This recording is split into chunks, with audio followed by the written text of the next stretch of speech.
तो स्वागत है आपका। आप देख रहे हैं उत्तर प्रदेश विशेष में, आपके साथ तहसीन फातिमा लखनऊ से। इस बीच खबर मिल रही है, उसका रुख कर लेते हैं। यूपी सरकार की 2 महीने राशन देने की तैयारी है। केंद्र की तर्ज पर 2 महीने राशन देगी यूपी सरकार। सीएम योगी आदित्यनाथ ने अधिकारियों को निर्देश दिया है, राशन वितरण प्रणाली की कार्रवाई जल्द शुरू की जाए। सीएम योगी आदित्यनाथ ने कहा है।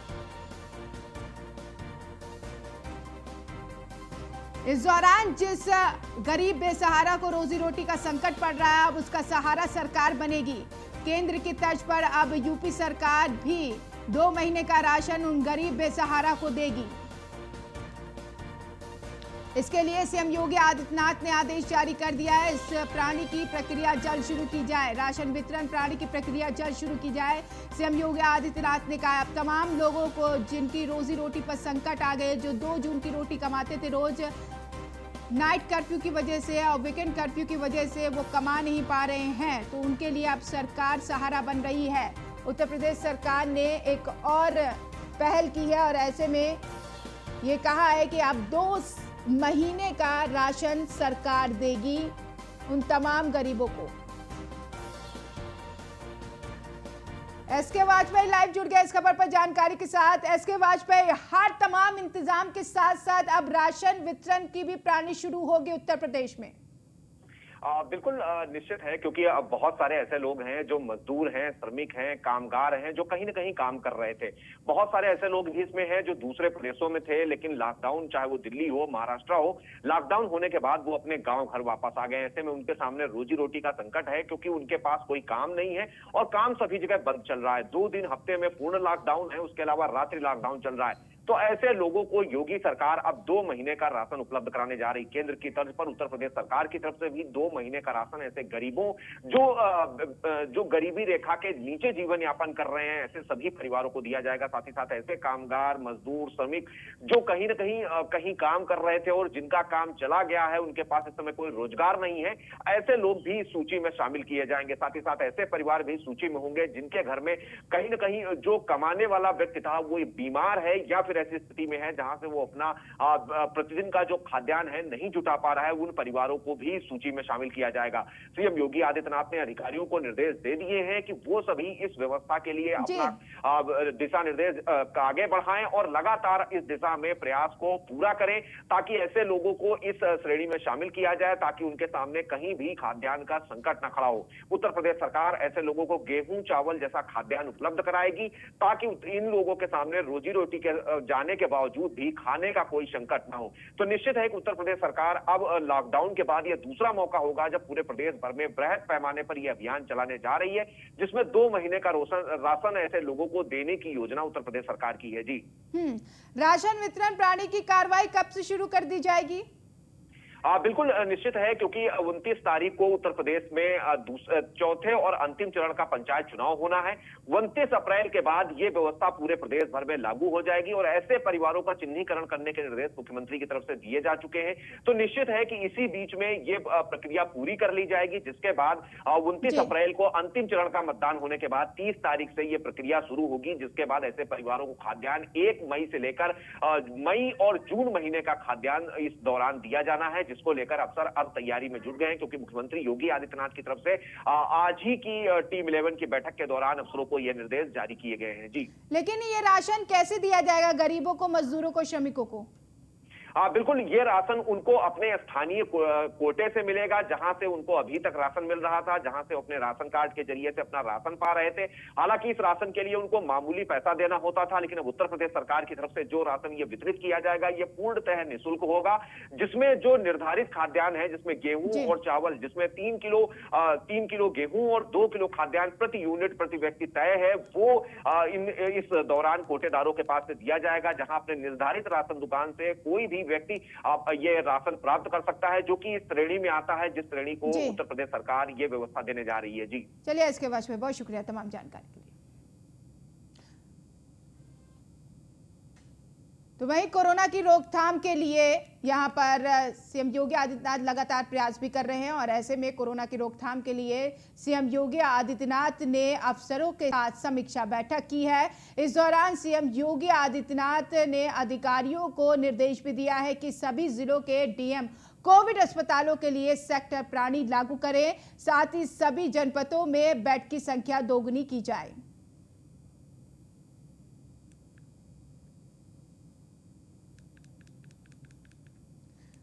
तो ग्राफिक्स के जरिए थोड़ी जानकारी आप तक पहुंचा देते हैं। सीएम योगी आदित्यनाथ का अफसरों को क्या कुछ निर्देश है। एक एक व्यक्ति की जान बचाना राज्य सरकार की प्राथमिकता है, ये कहा है सीएम योगी आदित्यनाथ ने। जिला अधिकारी कोविड अस्पतालों के लिए सेक्टर प्राणी लागू करें। प्रत्येक सेक्टर के लिए प्रभारी मजिस्ट्रेट नियुक्त करें। कोविड मरीज के इलाज की व्यवस्था सुनिश्चित करें। साथ ही साथ कोविड पॉजिटिव मरीज को भर्ती करने से मना ना करें।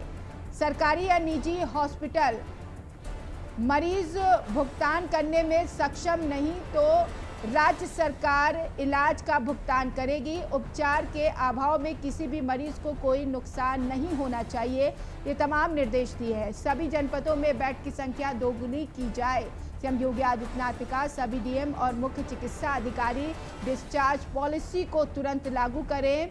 तो integrated command and control centre के हेल्पलाइन नंबर 24 घंटे कार्यशील रहे। सीएम योगी आदित्यनाथ ने कहा हेल्पलाइन नंबर पर आने वाली हर कॉल डिटेल की जाए। सीएम योगी आदित्यनाथ ने कहा कॉल करने वाली की बात को सुनकर तुरंत संज्ञान लिया जाए। होम आइसोलेशन के सभी मरीजों से नियमित टेली कॉन्स्टेंसी की जाए और साथ ही साथ जनपदों की मांग के अनुसार रेमडेसिविर उपलब्ध कराया जाए। उन्होंने कहा है रेमडेसिविर उपलब्ध कराई जा रही है। स्वच्छता, सैनिटाइजेशन और फॉगिंग कार्यक्रम को प्रमुखता से क्रियान्वयन किए जाए, सीएम योगी आदित्यनाथ ने कहा है।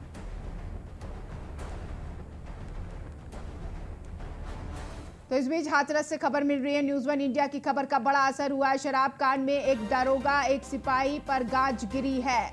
एसपी विनीत जायसवाल ने दोनों को निलंबित किया है। ड्यूटी में लापरवाही बरतने पर एसपी ने ये कार्रवाई की है। कोतवाली गेट प्रभारी जगदीश चंद्र के खिलाफ जांच के आदेश। जहरीली शराब पीने से हुई है 5 लोगों की मौत। थाना हाथरस गेट क्षेत्र में बीती रात 5 व्यक्तियों के शराब के सेवन के उपरांत संदिग्ध परिस्थितियों में मृत्यु की घटना में इन चारों शवों का पोस्टमार्टम करवाया गया है। पोस्टमार्टम रिपोर्ट में मृत्यु का कारण स्पष्ट नहीं हो सका है तथा इनका विसरा डॉक्टरों द्वारा प्रिजर्व कर लिया गया है। इस घटना में एक नामजद आरोपी जो मुख्य अभियुक्त है उसको गिरफ्तार कर लिया गया है पुलिस द्वारा तथा उसके विरुद्ध वैधानिक कार्रवाई की जा रही है तथा इस घटना में, इस प्रकरण में जो ड्यूटी में लापरवाही के दोषी पाए गए चौकी प्रभारी तथा संबंधित बीट प्रभारी को मेरे द्वारा तत्काल प्रभाव से सस्पेंड कर दिया गया है तथा संबंधित थाना प्रभारी के विरुद्ध उनकी भूमिका को लेकर मेरे द्वारा विभागीय जांच पर जानकारी के साथ जुड़ गए शुभम। न्यूज़ वन इंडिया की खबर का बड़ा असर। जी बिल्कुल, आपको बता दें कि हाथरस में एक बार फिर न्यूज़ वन इंडिया की खबर का बड़ा असर देखने को मिला है। ये देसी शराब पीने से जो 6 लोगों की मौत हो गई थी, जिस मौत की खबर को न्यूज़ वन इंडिया ने प्रमुखता से दिखाया था और खबर दिखाने के बाद जिलाधिकारी और पुलिस अधीक्षक ने कार्रवाई की है। तो फिलहाल पुलिस अधीक्षक विनीत जायसवाल ने तत्काल जो कार्रवाई करते हुए एक 2 चौकी प्रभारी और एक सिपाही दोनों को सस्पेंड कर दिया है और वहीं जो थाना प्रभारी हैं जगदीश चंद्र, उनके खिलाफ भी विभागीय कार्रवाई के आदेश दिए हैं। जी, किस आधार पर दरोगा सिपाही पर कार्रवाई की गई है एसपी द्वारा? जी पुलिस अधीक्षक की माने तो उन्होंने कहा है कि जो चौकी प्रभारी है जिस क्षेत्र में ये घटना हुई है वहां पर कहीं ना कहीं लापरवाही बरती गई होगी चौकी प्रभारी की और जो चौकी प्रभारी है उसको तत्काल इसी बात को निलंबित किया गया है कि वह दोषी पाए गए हैं। और वहीं अगर हम बात करें थाना प्रभारी की तो थाना प्रभारी के खिलाफ विभागीय जांच के आदेश दिए हैं कि इस मामले में थाना प्रभारी की क्या भूमिका है इसको लेकर भी जाँच की जा रही है। जी, अभी किसी की गिरफ्तारी भी हुई है क्या? हाँ, इस मामले में एक जो ग्रामीण थे मृतक के परिजन थे जिन्होंने एक व्यक्ति पर आरोप लगाया था कि इस व्यक्ति द्वारा शराब बेची गई थी, शराब दी गई थी, उसको तत्काल पुलिस ने गिरफ्तार कर लिया है। शुभम, शुक्रिया तमाम जानकारी के लिए। तो कानपुर देहात से खबर मिल रही है। कोविड हॉस्पिटल के हालात बदहाल हैं। कोविड हॉस्पिटल में गंदगी का अंबार लगा हुआ है। बदहाल कोविड हॉस्पिटल का वीडियो वायरल हुआ है। गंदगी के बीच कोविड मरीज रहने को मजबूर है। गंदगी के ढेर के बीच पड़े हैं कोविड मरीजों के बेड और ऐसे में जिम्मेदार अधिकारियों को नहीं है कोविड मरीजों की परवाह। अकबरपुर के ट्रामा सेंटर स्थित कोविड अस्पताल का ये मामला है। पूरी जान लगाए वो काम कर रहे हैं, अकेले क्या कर सकता आदमी। आप देखिए कोविड अस्पताल की देहात की बर्बादी, कानपुर देहात का हाल है। ये कानपुर देहात ट्रामा सेंटर लगाइए फोकस में, ट्रामा सेंटर अकबरपुर कानपुर देहात, ये कानपुर देहात का हाल ये बना रखा है हमने।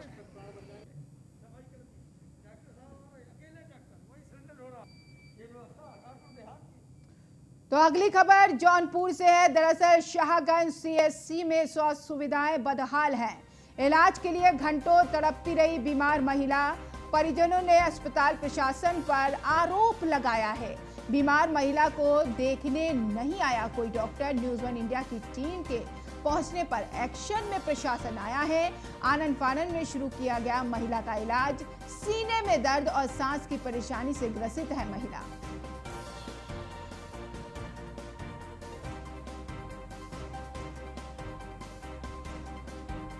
पेट में दर्द हो रहा है, गले में दर्द हो रहा है और जो सांस लेने में दिक्कत हो रहा है। कितने देर से हॉस्पिटल गेट पे बैठे थे आप लोग? 1 घंटा से। कोई डॉक्टर आया था? नहीं, कोई नहीं आया। जब मीडिया आई तब एडमिट की जाती है? हाँ सर, हाँ। क्या नाम है मरीज का आपके? मीरा नाम, मीरा। कहाँ के रहने वाले हैं आप लोग? सागन पुराना चौक। उनके पेट में दर्द हो रहा है, गले में दर्द हो रहा है और जो सांस लेने में दिक्कत हो रहा है। कितने देर से हॉस्पिटल गेट पे बैठे थे आप लोग? 1 घंटा से। कोई डॉक्टर आया था? नहीं, कोई नहीं आया। जब मीडिया आई तब एडमिट की जाती है? हाँ सर, हाँ। क्या नाम है मरीज का आपके? मीरा नाम, मीरा। कहाँ के रहने वाले हैं आप लोग? बुलंदशहर से खबर मिल रही है। बुलंदशहर में कोरोना नियमों का उल्लंघन हुआ है। पोलिंग पार्टी यहां पर स्थल पर भारी भीड़ जमा हुई है। रवानगी स्थल पर भारी भीड़ जमा हुई है। रवानगी स्थल पर जुटे हजारों की तादाद में मतदान कर्मी। नहीं लगाए गए मास्क और टूटे सोशल डिस्टेंस के सारे नियम। महामारी के बीच उड़ाई जा रही नियमों की धज्जियां। जिले में हवाई साबित हुई डीएम के दावे। पुलिस की मौजूदगी में उड़ाई गई कोरोना नियमों की धज्जियां। खुर्जा जटिया इंटर कॉलेज में मुखदर्शक बनी रही पुलिस।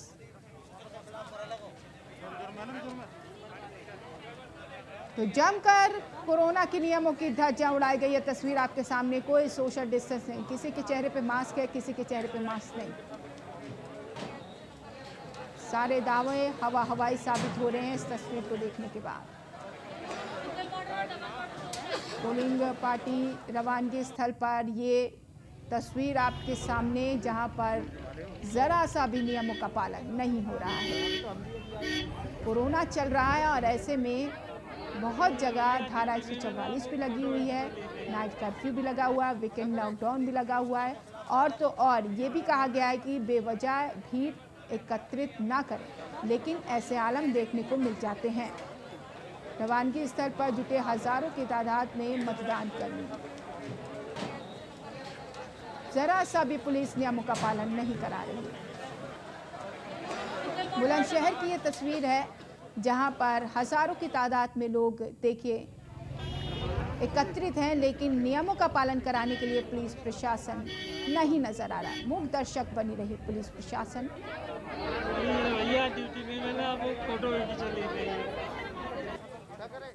और इस वक्त दिल्ली से बड़ी खबर मिल रही है। दरअसल वैक्सीन को लेकर गृह मंत्री अमित शाह की बैठक। गृह मंत्री अमित शाह ने बुलाई बैठक और ऐसे में गृह मंत्री अमित शाह ने उच्च स्तरीय बैठक बुलाई है। शाम 4 बजे गृह मंत्रालय पर अमित शाह बैठक करेंगे। तो अहम जानकारी आप तक पहुंचाई जा रही है। इस वक्त की बड़ी खबर, गृह मंत्रालय पर अमित शाह बैठक करेंगे। वैक्सीन को लेकर गृह मंत्री अमित शाह बैठक करेंगे। 1 मई को दरअसल वैक्सीनेशन अभियान, तीसरे चरण का अभियान शुरू होगा, जिसमें 18 साल के ज़्यादा उम्र वाले लोगों को वैक्सीन लगाया जाएगा। ये बड़े पैमाने पर वैक्सीनेशन होगा और इसकी तैयारी के लिए अब एक अहम बैठक दिल्ली में की जाएगी। और ऐसे में बैठक में डॉक्टर हर्षवर्धन, पीयूष गोयल, शहरी विकास मंत्री शामिल होंगे। कैबिनेट सेक्रेटरी, गृह सचिव समेत तमाम मंत्रालय के सचिव भी शामिल होंगे। बैठक में डॉक्टर हर्षवर्धन, पीयूष गोयल, तमाम अधिकारी भी शामिल होंगे। कैबिनेट सेक्रेटरी, गृह सचिव समेत तमाम लोग इस बैठक में शामिल होंगे। वैक्सीन को लेकर गृह मंत्री की अहम बैठक आज होगी। उच्च स्तरीय बैठक शाम 4 बजे बताई जा रही है। मंत्रालय पर अमित शाह बैठक करेंगे। गृह मंत्रालय में अमित शाह बैठक करेंगे वैक्सीनेशन को लेकर। तो इस वक्त की अहम जानकारी आप तक पहुंचाई जा रही है। अब वैक्सीन को लेकर बढ़ावा दिया जा रहा है। तीसरे चरण का वैक्सीनेशन है और ऐसे में ये सबसे बड़ा अब तक का अभियान माना जा रहा है। आज से रजिस्ट्रेशन शुरू हो गया है और 1 मई को वैक्सीनेशन किया जाएगा। अब कितने बड़े पैमाने पर वैक्सीन मंगाई जाए, उसकी खेप को कैसे पूरा किया जाए, ये जिम्मेदारी केंद्र और राज्य सरकार की हो जाती है। अब केंद्र की एक अहम बैठक होगी। अब देखना यह है कि वैक्सीन को लेकर क्या कुछ बड़ा फैसला सामने आता है, लेकिन केंद्र की प्राथमिकता यही है कि जन जन तक वैक्सीन पहुंचे, जन जन को वैक्सीन लगे ताकि कोरोना की पूरी काट हो सके। इस युद्ध में महज एक ही काट है, वैक्सीन। वैक्सीन को अगर बढ़ावा दिया गया, हर एक को वैक्सीन लग गई तो सफलता हासिल हो जाएगी। कोविशील्ड हो या फिर कोवैक्सीन हो, तमाम इंस्टीट्यूट जो बना रहे हैं इसको, उनको ऑर्डर भी कर दिया गया है। राज्यवार तरीके से अगर बात करें तो सभी सरकारें मुफ्त में वैक्सीन लगाने की बात कर रही हैं। उत्तर प्रदेश में भी मुफ्त में वैक्सीन अभियान चलाया जाएगा। एग्जीक्यूटिव एडिटर विवेक प्रकाश जी हमारे साथ जुड़ गए हैं इस खबर पर। विवेक जी, एक अहम बैठक होने वाली आज शाम 4 बजे, क्या कुछ खास रहेगा? देखिए, सरकार की जो ये बैठक है इसको काफी अहम माना जा रहा है और आपको बता दें गृह मंत्री अमित शाह ने खुद ये बैठक बुलाई है। काफी हाई लेवल बैठक होगी जिसमें गृह सचिव से लेकर के और जो हमारे देश के स्वास्थ्य मंत्री हैं हर्षवर्धन जी, वो भी रहेंगे, शहरी विकास मंत्री शामिल रहेंगे। देश भर में इस वक्त कोरोना को लेकर के जो महामारी चल रही है और आपको बता दें कि आज ही से वैक्सीनेशन के लिए 18 साल से ऊपर के लोगों का जो वैक्सीनेशन होना है उसका रजिस्ट्रेशन भी आज से ही शुरू होना है। इस वक्त में मुझे लगता है कि एक नेशनल लेवल का पूरा प्लान, इस पूरी एक स्ट्रेटेजी बनाई जाएगी इस बैठक में, ताकि इस महामारी से कैसे निपटा जा सके। क्योंकि आप देखिए दिन ब दिन जिस तरीके से कोरोना के संक्रमित लोगों की संख्या बढ़ रही है, मौत का आंकड़ा बढ़ रहा है, जाहिर सी बात है कि सरकारें इसको लेकर के काफी चिंतित हैं और काफी गंभीर हैं। लगातार प्रधानमंत्री इन मुद्दों को लेकर के बात कर रहे हैं। आज गृह मंत्री की ये बैठक है, अलग अलग राज्यों के मुख्यमंत्री लगातार लगे हुए हैं और आप देख लीजिए किस तरीके से योगी आदित्यनाथ भी कोरोना पॉजिटिव होते हुए लगातार बैठकें कर रहे हैं, समीक्षा बैठक कर रहे हैं। ऐसे में आज की जो बैठक है, क्योंकि गृह मंत्री के ऊपर काफी भार होता है पूरे देश का, प्रधानमंत्री के बाद सबसे बड़ी पोजीशन जो है वो गृह मंत्री की होती है और गृह मंत्री की ये बैठक इस नजरिए से काफी अहम और काफी महत्वपूर्ण मानी जा सकती है। तो इस बैठक में कौन कौन शामिल हो सकता है? देखिए, बैठक में जो खबरें हैं उसके लिहाज से एक तमाम तरह के सचिव लोग जो होंगे वो होंगे। स्वास्थ्य मंत्रालय जो जिनके हाथ में है डॉक्टर हर्षवर्धन वो होंगे, अर्बन डेवलपमेंट और मिनिस्टर होंगे, पीयूष गोयल की इसमें बात आ रही है। इसके अलावा कई सेक्रेटरी लेवल के लोग होंगे ब्यूरोक्रेसी के, जो कि जिनके हाथ में वाकई बागडोर होती है सत्ता को एक दिशा देने की। तो ऐसे में ये बैठक बहुत महत्वपूर्ण होगी। शुक्रिया तमाम जानकारी के लिए।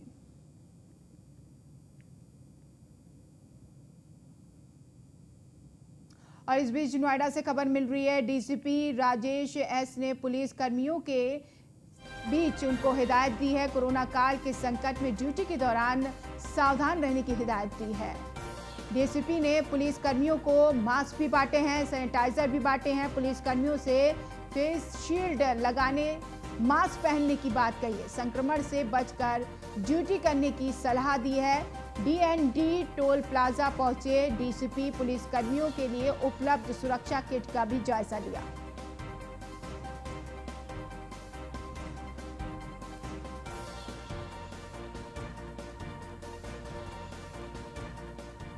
अगली खबर कुशीनगर से। दरअसल मतदान स्थलों के लिए रवाना हुए पोलिंग बूथ 14 जोन और 164 सेक्टर में बांटा गया कुशीनगर जिला।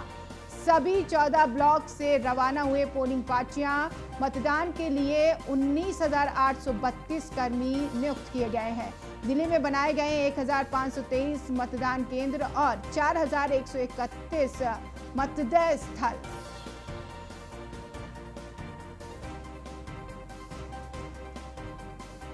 तो पोलिंग पार्टियां रवाना कर दी गई हैं और फिलहाल इस बुलेटिन में इतना ही। नमस्कार।